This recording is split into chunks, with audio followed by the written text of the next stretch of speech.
Van a tener los dos patrones de herencia autosómica dominante. El repetido aquí es un trinucleótido, que es CTG, aquí cambia, contrario al de Huntington, mientras que en el de la distrofia miotónica tipo 2 va a ser un tetranucleótido, tenemos 4. Si observan, realmente quiten la primera C y finalmente es el mismo repetido. Eso nos va a explicar por qué funciona muy parecido a la fisiopatología.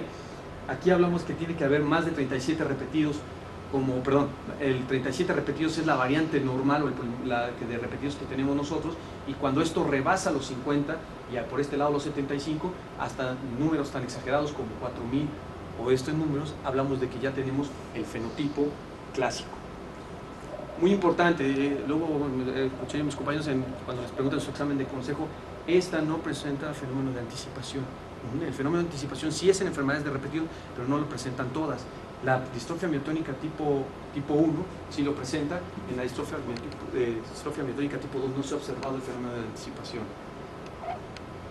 Vamos a observar un árbol con patrón autosómico dominante. Para distrofia miotónica tipo 1 sí vamos a ver que podemos observar fenómeno de anticipación muy importante. Cuando ustedes tienen formas congénitas, sean hombres o mujeres, forzosamente pasaron por una mujer.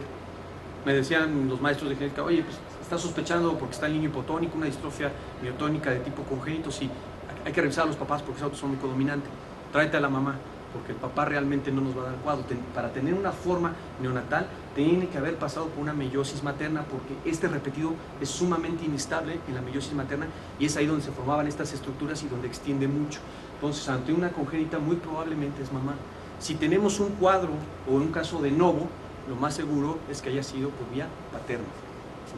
Pero para las formas neonatales congénitas pasa por una meiosis, la mayoría de las veces casi 100%, no hay nada 100%, pero 90% pasa por una meiosis materna.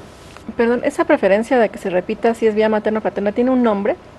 No, estuve revisando lo último que había en eso, cuando hay una última diapositiva donde tenemos que hay diferentes patrones. Por ejemplo, en Huntington tiende a amplificar cuando pasa por meiosis paterna.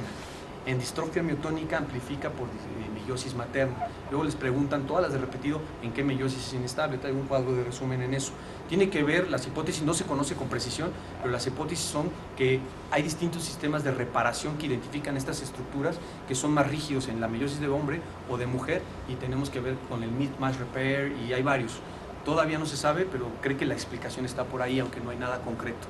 Lo que sí ya se ha observado, que dependiendo de la enfermedad, es distinta la inestabilidad en meiosis. Para distrofia miotónica es en meiosis materna. El repetido aquí se encuentra en la región 3' UTR de nuestro esquema del gen. Ahora no está en un exón, ahora está en una región 3' UTR. Por eso es que distrofia miotónica no cae en las enfermedades de poliglutaminas, porque para que tengamos poliglutaminas, forzosamente el repetido tiene que estar en el exón, si no, no se traduce a la proteína, ¿sí? En este caso, distrofia miotónica está en esta región, no impacta en la proteína. Entonces vamos a ver su mecanismo. Aquí tenemos la región del gen, y en la región 3' UTR es donde se encuentra el repetido. En este caso es una CUG, lo normal quedamos que era 37, cuando tenemos la premutación hasta 49, arriba de 50 ya tenemos el fenotipo clásico. Otra vez, el tamaño de la expansión, cuando tenemos afectados arriba de 50. Lo vamos a identificar igual en lo que les explicaba. Dependiendo del tamaño del repetido, nosotros pedimos la separación en los geles, que esto es lo que hacemos en el laboratorio de genética. Se extrae DNA, se amplifica la región con primers de este lado y primers de este lado por PCR, y nos va a dar un fragmento de diferente tamaño de acuerdo al repetido. Estas personas tienen dos alelos, uno un poquito más grande que el otro, pero no salen del rango normal.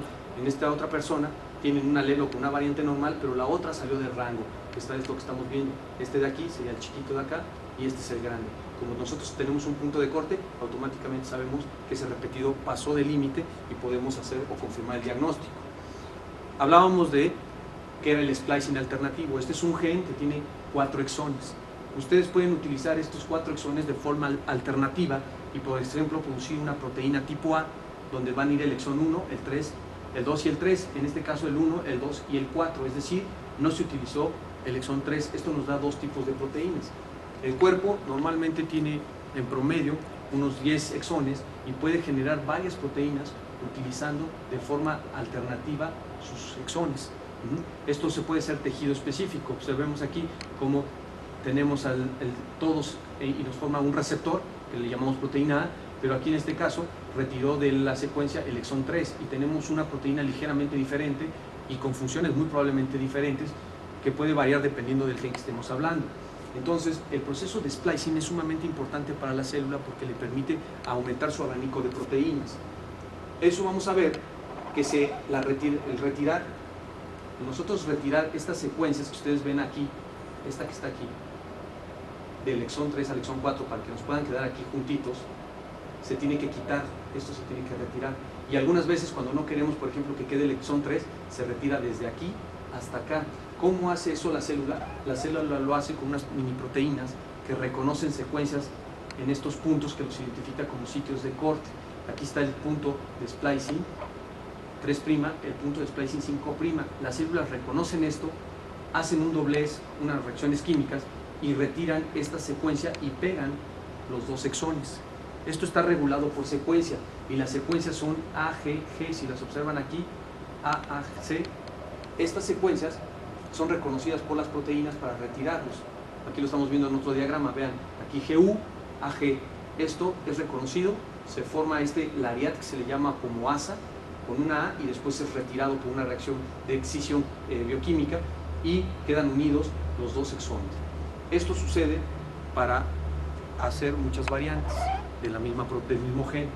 Esta proteína que ustedes ven aquí es una proteína muy importante para que se lleve a cabo ese splicing. Cuando nosotros tenemos la distrofia miotónica, en la distrofia miotónica se produce el repetido en esta secuencia, que es un repetido que va a ser CUG.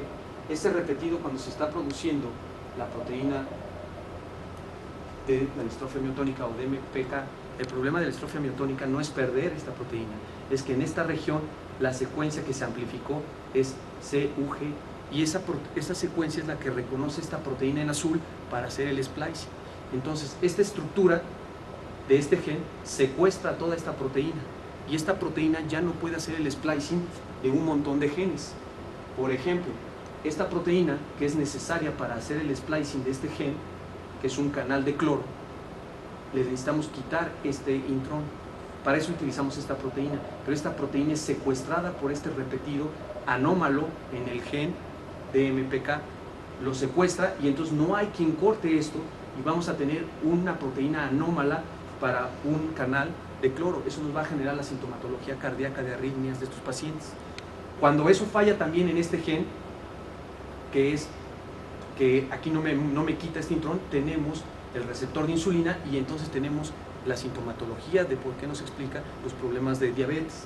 O cuando tenemos este otro canal que funciona en músculo, tampoco se produce la proteína adecuada porque no le puede quitar la célula esta región en rojo porque esta proteína está siendo secuestrada acá y entonces nos altera ese canal y produce el fenómeno de miotónico. Y entonces, ahora se sabe que el efecto es un RNA con ganancia de función tóxica. Este RNA del gen secuestra la proteína que actúa a nivel de todas estas otros splicings y entonces ustedes no tienen las características de la enfermedad. Se sabe que también hay muchas proteínas que funcionan a nivel neuronal y eso nos da el fenotipo conductual de estos pacientes. Antes, aquí las cardíacas, aquí tenemos el de la miotonía, resistencia a insulina. Hay agregación de proteínas tau porque hay alteraciones en estos genes y también produce el comportamiento de estos individuos. Antes no se conocía también por qué los problemas visuales. Ahora se sabe que también altera. Aquí ven, en la última revisión todavía no se conocía por qué el problema de la catarata ni de la falla testicular. Ahora se sabe que al ladito de este gen, de la distrofia miotónica, se encuentra el gen SIG5. El efecto de esta metilación, de este expandido, hace que se silencie el gen que sigue. Está afectando el promotor del siguiente gen.